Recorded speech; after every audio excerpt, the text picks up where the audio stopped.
Marissa. Awesome. Thank you so much, John. Alrighty, so hello everybody. Once again, I'd like to thank you all for being here today. My name is Clarissa Benavides and I work here at the Graduate School. And today we have the most wonderful speaker in the entire world. Okay, give me my $5 now, John. Mr. John Shaffer. He is our Associate Director at the Graduate School and he is just wonderful. Today, he'll be giving a presentation about leadership and communication in the workplace. And just to reiterate what he said, we ask that you hold all questions toward the end. And at that time, you are more than welcome to, put a question in the chat box or unmute yourself and turn on your camera. And if time allows it, for those of you with phones, we will be doing a Kahoot game over some UTSA trivia. So yeah, I think that's all I have right now. I'll go ahead and hand it over back to you, John. Thank you, Clarissa. Welcome, everyone. Let me go ahead and share my screen really quick.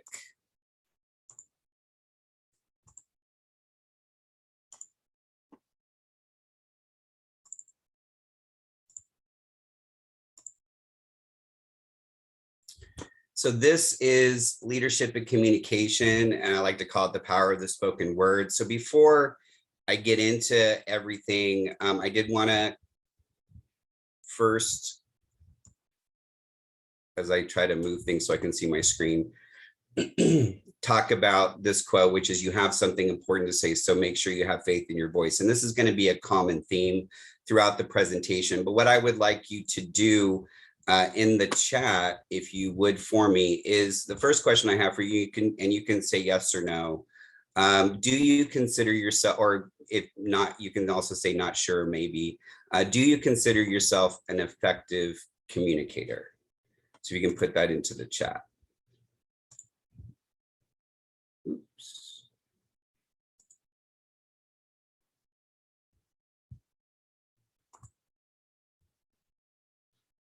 Yeah, sometimes yes, most of the time yes, good, maybe.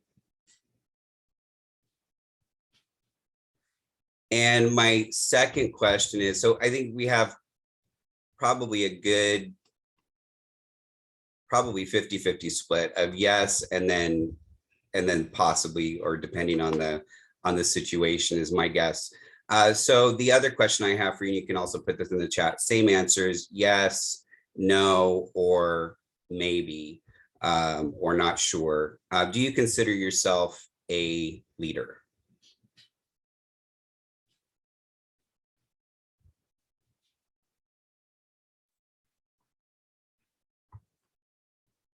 Depends, not sure, yes, no, but I know that I am. Yes, maybe. Yes. Good. It's pretty much the same split. It's pretty much the same split. So let me address why I asked the question. Obviously, the title of the presentation is Leadership and Communication, right? And the two things go hand in hand. You cannot be an effective leader without effective communication techniques or being an effective communicator. With that, the caveat is, or the disclaimer or the spoiler alert or whatever you want to call it, is that both things are learned skills. I do not subscribe to the idea that, leaders are born. I do firmly believe, based on my experience professionally, that leaders are created. Leadership is a learned skill. The same thing with communication. Communication, public speaking, finding your voice, knowing that you have something to say and eloquently expressing your vision or your thoughts, that also is a learned skill. So I hope that I emulate both during the presentation. I will do my best. But the theme that I want you to hold on to, the thought is that each of you do have something important to say, and you always have to have faith in your own voice. So what we're going to be talking about during this session, we're going to run through some key principles of communication. I kind of wanted to break this down and bring it all together. So key principles of communication, effective communication skills of leaders, how to effectively communicate your vision as a leader, communication through communicating through social and relational means, which in a sense is how you are expressing yourself effectively, but maybe a little bit more vulnerably to your constituents, to your stakeholders, to your team members, to your employees. And then the last thing, which most people don't think that of listening as a communication skill because it's not active, but listening is actually one of the most important communication skills. It's simply a passive communication skill. And we'll go into all this information. So the next quote I want to mention, developing excellent communication skills is absolutely essential to effective leadership. The leader must be able to share knowledge and ideas to transmit a sense of urgency and enthusiasm to others. If a leader can't get a message across clearly and motivate others to act on it, then having a message doesn't even matter. Totally, wholeheartedly believe this. So let's talk about some key principles of communication. First of all, everything communicates. We're going to go into more detail on that in a little bit, but everything communicates. And what this means is it's not just the words that are coming out of your mouth. We'll go into more detail about that. You want to definitely model the behavior you are looking for from others. As a leader, people are going to be looking to you as someone that they want to believe in and also want to emulate. So you want to make sure that you are putting that best face forward, whether it be how you act or what you say. So make sure to model the behavior you want from your employees, your constituents, your stakeholders. You always, for communication to be effective, you always need to have a point of view. You don't want to be, for lack of a better word, loosey-goosey in your vision, in what you are trying to impart to your stakeholders. You always have to have a singular point of view. Make sure that you're sticking to that point of view, that you're not being, you're not saying one thing one day and another thing another day, not flip-flopping. You want to have that singular point of view when you're trying to relay a message. What you hear, meaning your constituents, your stakeholders, et cetera, what you hear is as important as what you say. So what is being heard by your constituents is as important as what you say. Also, the feedback that you receive from your constituents. So in communication, and again, I'll talk about this more in detail, it's a two-way street. This is not a top-down. Effective communication is actually a two-way street, and it's multi-directional. So we'll talk about that. You haven't communicated anything until you have been heard by your audiences. So this is a level of comprehension and understanding. You want to make sure that when you are imparting information, that it's clear, that what you are saying has a clear point of view, and the message and maybe the task, the vision is communicated in a clear way. If it hasn't been accurately heard by your audience, you have not been an effective leader and communicator in getting your message across.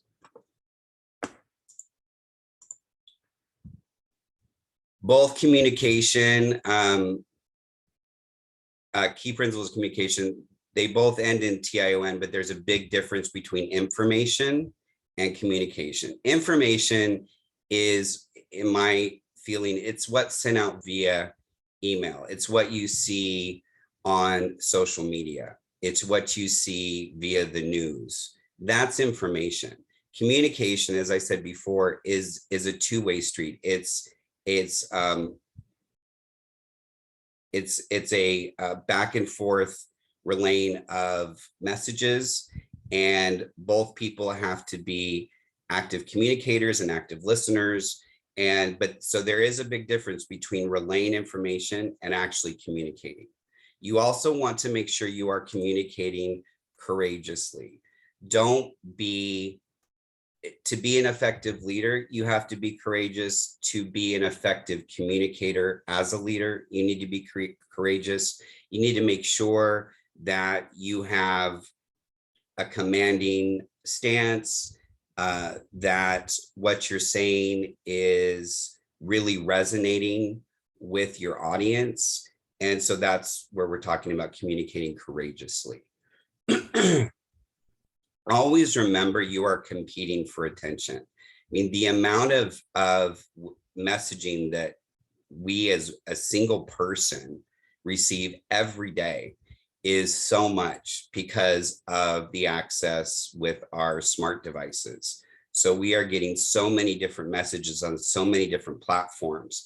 So as a effective leader and communicator, realizing your message to your stakeholders is just one in thousands that people are receiving every day. You think about it, text messages, Facebook, Instagram, Snapchat, if you're on a news app, whatever notifications you're getting, think about how many notifications you get per day, how many posts you are reading on various social media platforms, how many emails you're receiving, whether it be personal or for work. Think about all those messages and then realize that when you're imparting your message or your vision as a leader, that you are competing with all of these other messages, and you want to make sure that your message doesn't get lost. So that goes back to communicating courageously, having a point of view. Make sure that your message is effectively getting across. If it looks, and this 8 and 9 go very close together, if the information, the vision, the communication, if it looks important, it must be important. And this is the view from your constituents. If they see it as important, that means it is important and they're going to pay closer attention. The other piece of this is practice. And this is where I go back to saying the whole concept of leadership, the whole concept of communication, both pieces are learned skills. I have, throughout my professional career, most of my job has been communication, whether that be presenting, being a moderator, virtually, in person, for, well, I won't say how many years, but let's just say it's been decades that I've been doing this. And then the leadership piece has been probably more so. I think throughout my career, there's been different parts of leadership or ways I have been developed as a leader, but it's really been more recently, probably within the past 5 years, where I've taken an active role in my own development as a leader in my workplace. So that's, for example, in 2019, 2020, I was the head of UTSA's Staff Senate Shared Governance Body. If you're not sure what that is, if you've heard of student government, or of course, or faculty senate, Staff Senate is the equivalent to those two, only for staff employees. I am involved at the system level, the University of Texas system level. I'm on a council there. I'm a vice chair for a faculty and staff association at UTSA. So all these things. So I have sought these things out.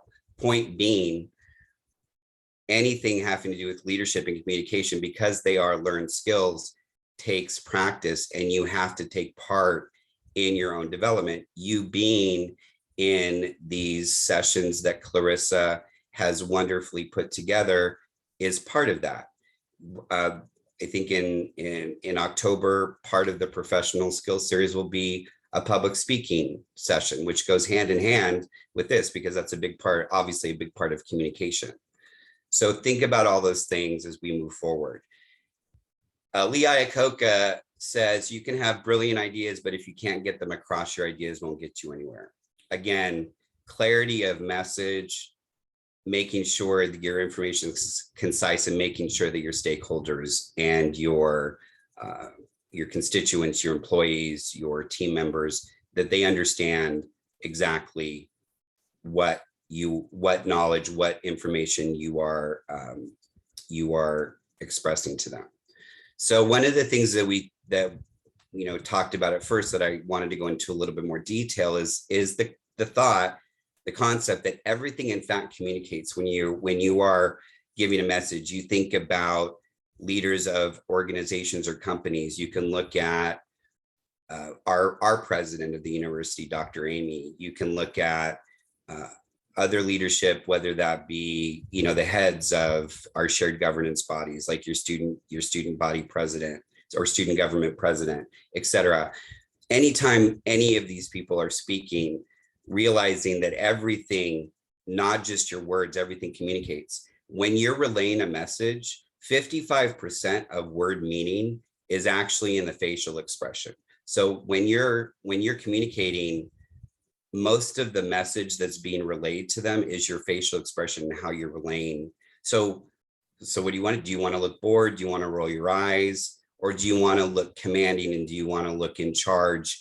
And yet also you want to look relational and approachable. So again, 55% of word meaning is in facial expression.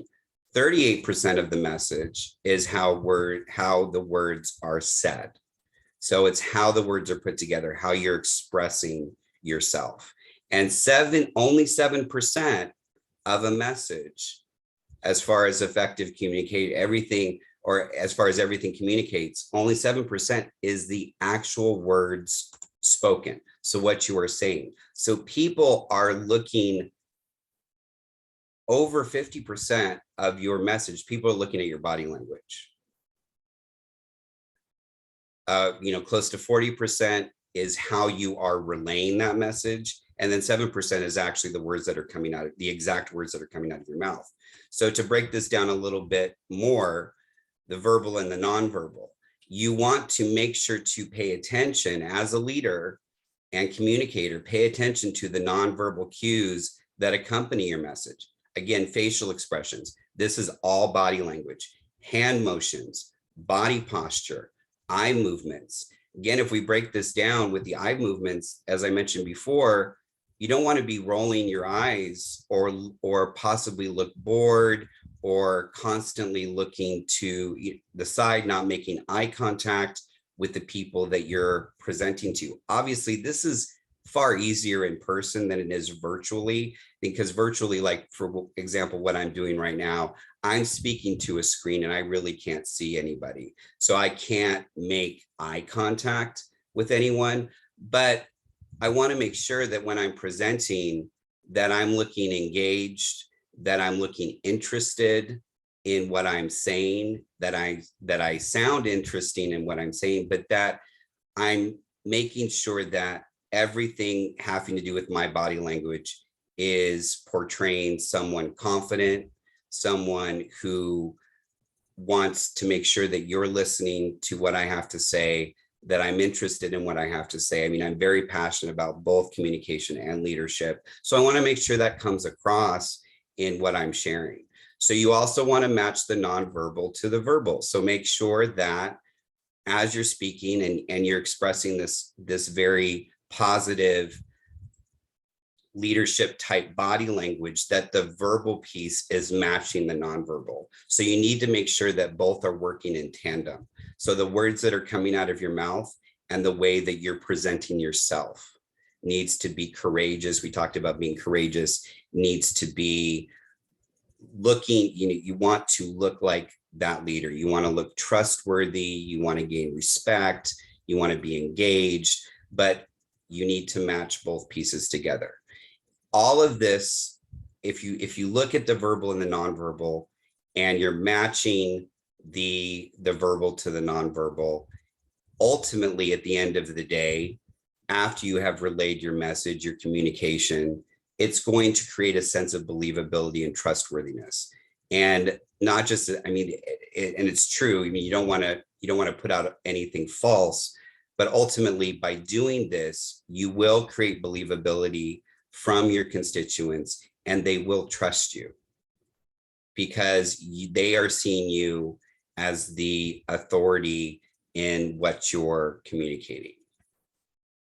The best leaders are first-rate communicators. So what is the role of communication?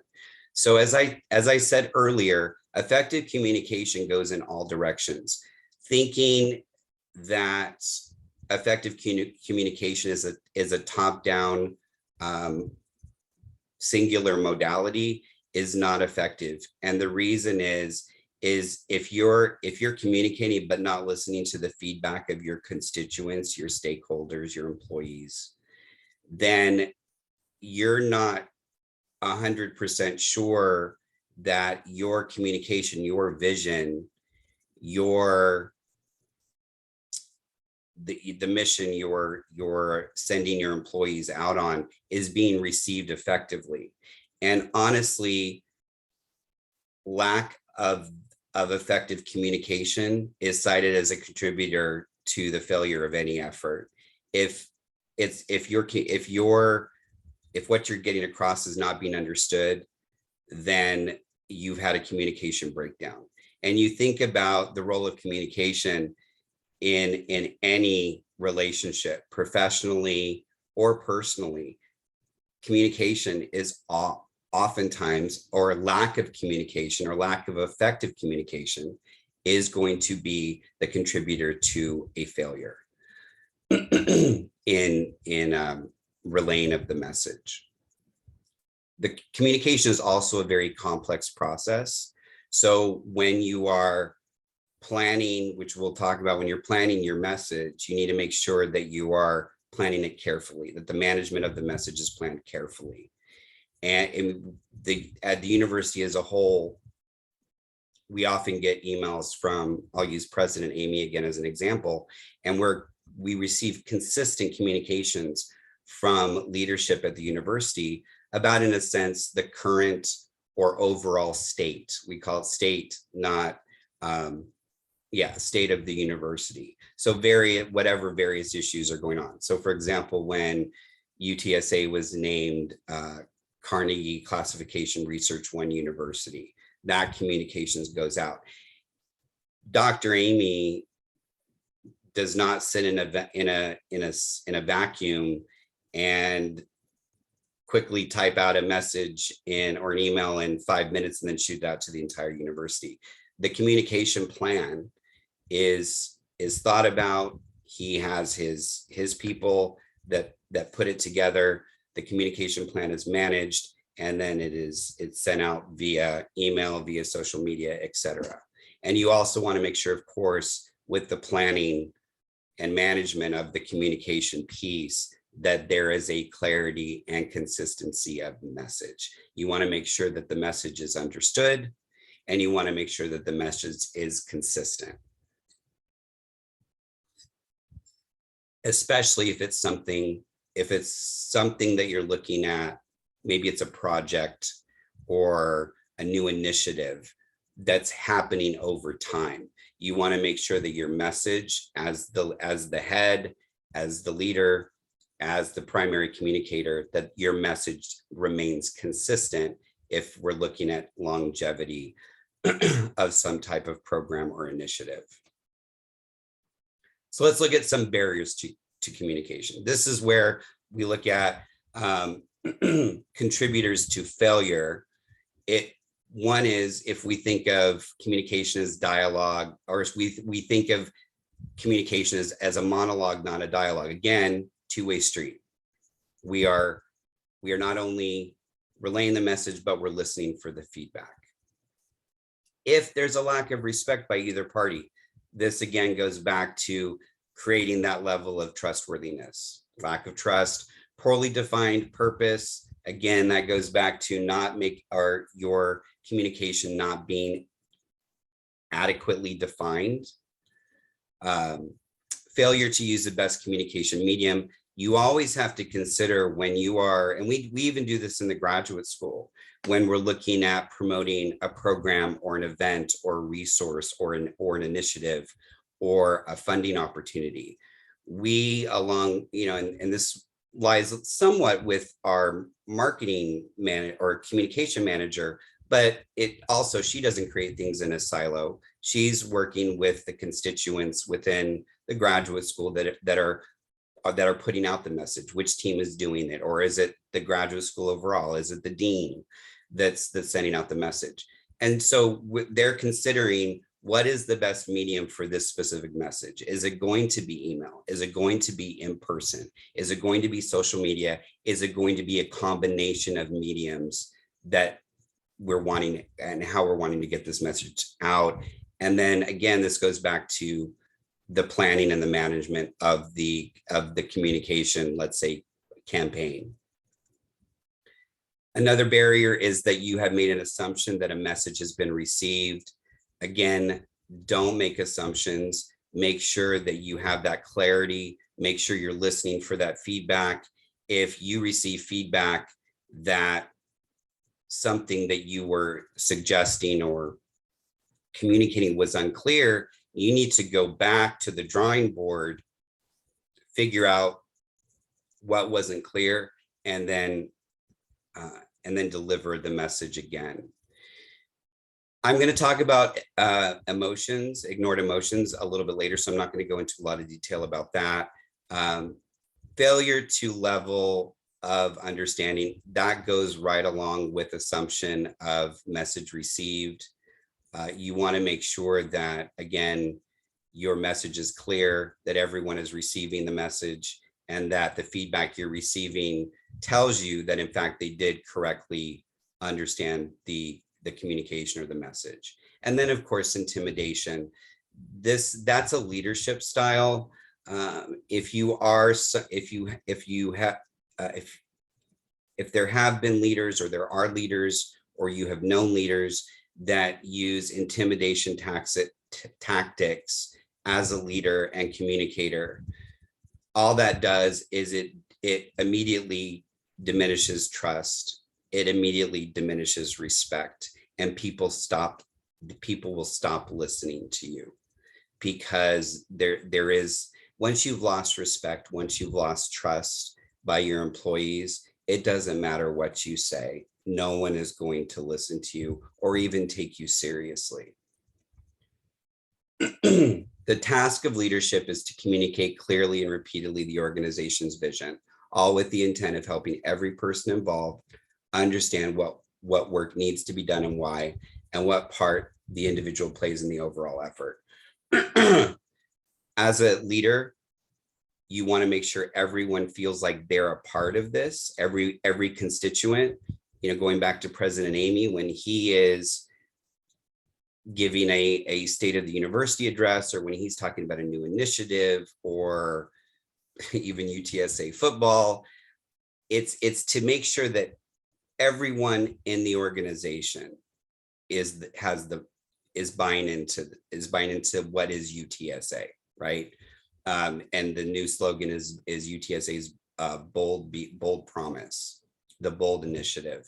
So we want to make sure that this communication, that we're getting buy-in not only from students, but we're also getting buy-in from the faculty, from the staff, from the administrators, and also from the alumni, because the alumni are the ones that are providing funding to the institution in the form of donations. So we want to make sure everybody's on board and everybody feels like they have a piece in this.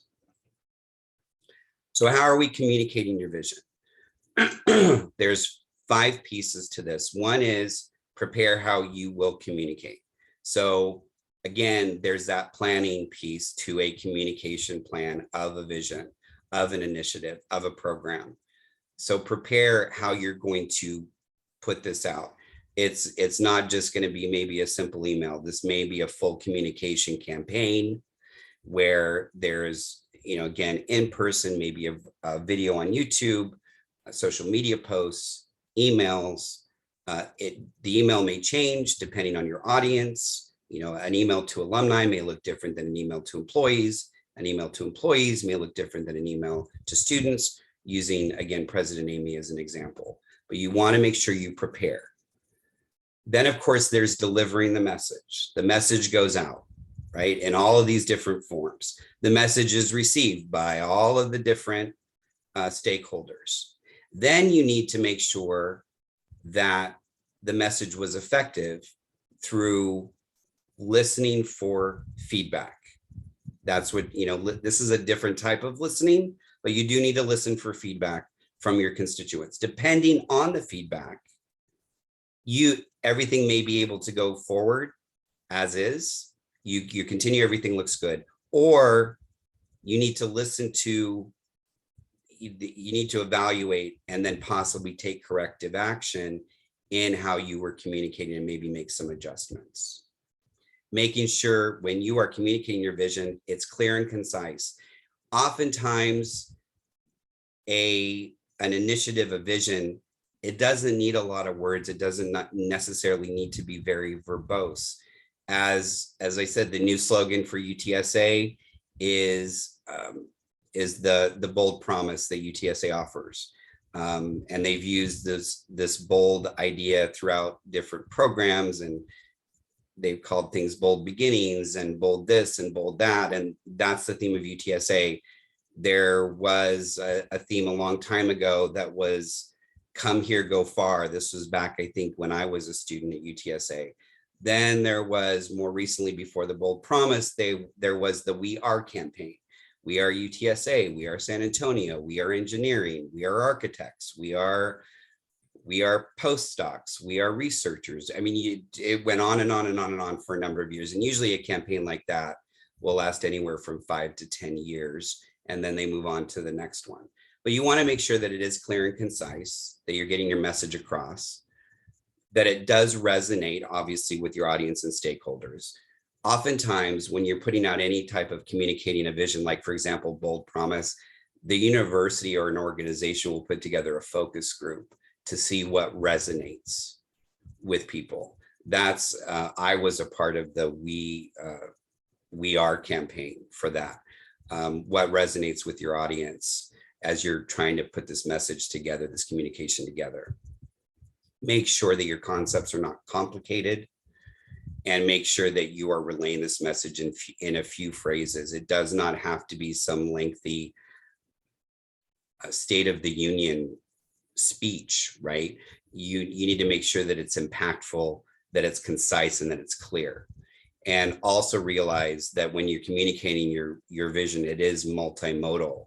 So what you say is only the beginning. You don't just do a one and done. You're not just like, let's drop this message and drop the mic and walk off. It's a consistent work in progress as you're communicating a vision, a consistent message, as I said before. And then, of course, as stated, as a leader, communicating the vision, but making sure you're leading by that vision, that you're leading by example, because otherwise we go back to having the issue with a lack of trust, lack of respect, etc.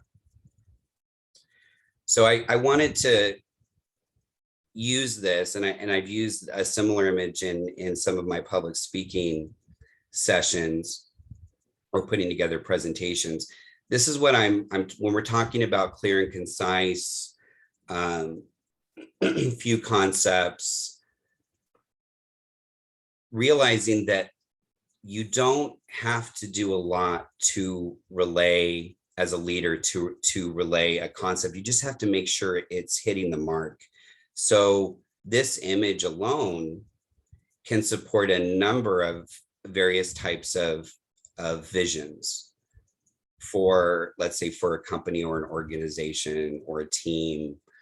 It could be, for example, soaring to new heights. It could be rising above the clouds, flying together. I mean, you could think of so many different things, but it's a very simple image. You don't need a lot. I always say, when communicating effectively, when presenting, but communicating effectively, oftentimes less is more. You just have to find the right words, but oftentimes less is more. So when we are kind of digging a little bit deeper into the social and relational communication as a leader, this is where being an approachable relational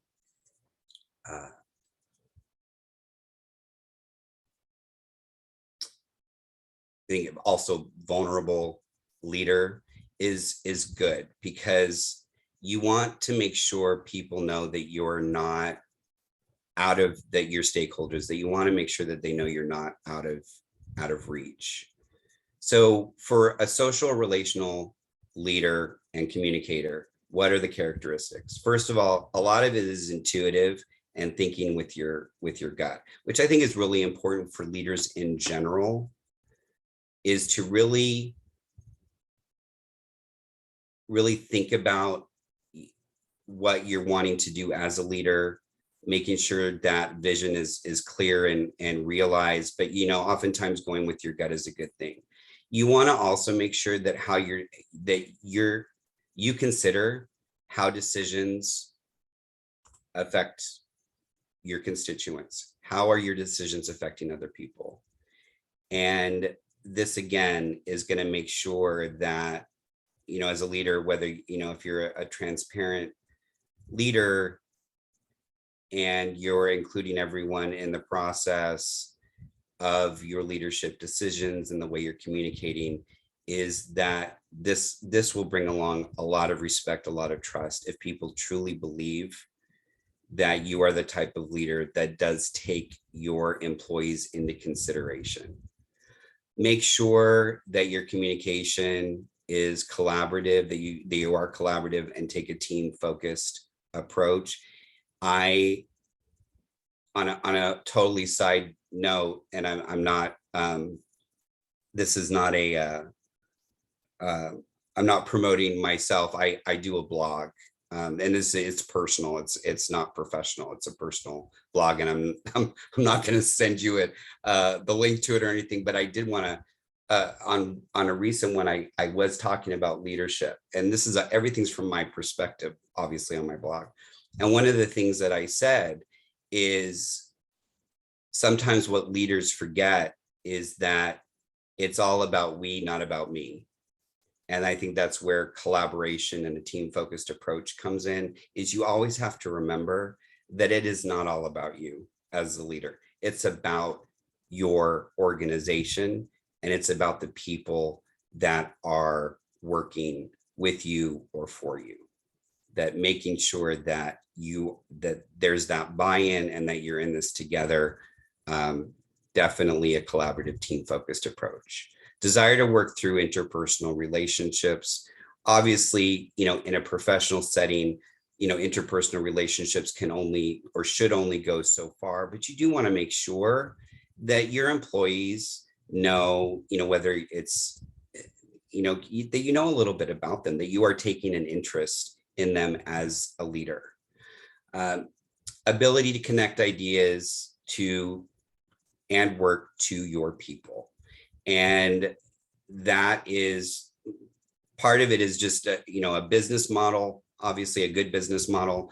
But the other piece of this is really kind of also, if we're digging a little deeper, is making sure that you are effectively matching the right person with the right job. I was in a training once where they said, you not only want to make sure that all the right people are on the right bus, but you want to make sure that the right people are on the right bus in the right seat. If that makes sense. So you want to make sure that your ideas, your vision, the work that you're doing is connected to the individual people in your organization. And obviously, if you're, like President Amy, he's relying on university leadership, division heads, department heads, team heads to make sure that everything is working like this, the way it's supposed to. So how to accomplish social and relational communication? Don't be afraid to feel. Obviously, as I said, when we're talking about interpersonal relationships, it is a professional, you're in a professional environment, but you also need to be human. You need to be relatable. You need to be approachable. Don't be afraid to be a human and feel. Think personal connection with your employees. Take a vested interest is what we're saying. Take a vested interest in the people that you are that are working for you or that you're working with. And as I've used this numerous times, it's okay to be vulnerable. And and this is the big one. And I also touched on this recently in one of my blogs, is showing gratitude and appreciation. A simple thank you goes so far to show someone that they're appreciated. You do not need to buy them gifts. You do not need to take them out to dinner. You do not need to take them out to lunch. But if they're contributing to the organization effectively, that what they're providing is value added, you need to tell them thank you. Just a simple thank you. Because again, let's go back to the thought that it's all about we, not about me. And the other piece of this is when you have high producers, when you have people contributing to your organization, you need to make sure that you are allowing them their time in the spotlight, in the light. Because again, it's not all about me, it's about we. We're working together towards a common goal. And man, if the people that are working for you are doing incredible things, that relays positively on you as the person over the team or the organization or the department. So you want to make sure that you are giving credit where credit is due and saying thank you for what you're doing. And of course, all of this together is there's a balance associated with this, right? You don't want to go overboard, but there is a balance to all of this, to the leadership, to the communication, to how you're relating to your employees. So the last piece is, I think I'm like right at the end, is effective listening. So as I said, listening is one of the most underrated leadership and communication skills, but is ranked as the top communication skill. And that's because if you're not listening to your stakeholders, if you're not valuing their feedback, if you don't listen for how your message is received, you might as well be screaming into a hurricane. I mean, there's no one's going to hear it, is the point. No one's going to hear it. No one's going to believe it. No one is going to trust it. No one is going to respect it. You need to make sure that you're listening to your people. That's a respect issue, and it's just a good practice for you. Listen to your people. Show them respect. Make sure that your message is clear, that your message is concise, and as a leader and communicator, you will go very far. So the last thing I want to leave you with, and I believe, yep, subscribers to the Harvard Business Review rated the ability to communicate the most important fact in making an executive promotable, more important than ambition, education, and hard work. So as far as leadership and communication, that's where I'm going to leave it. And I'm going to stop sharing my screen and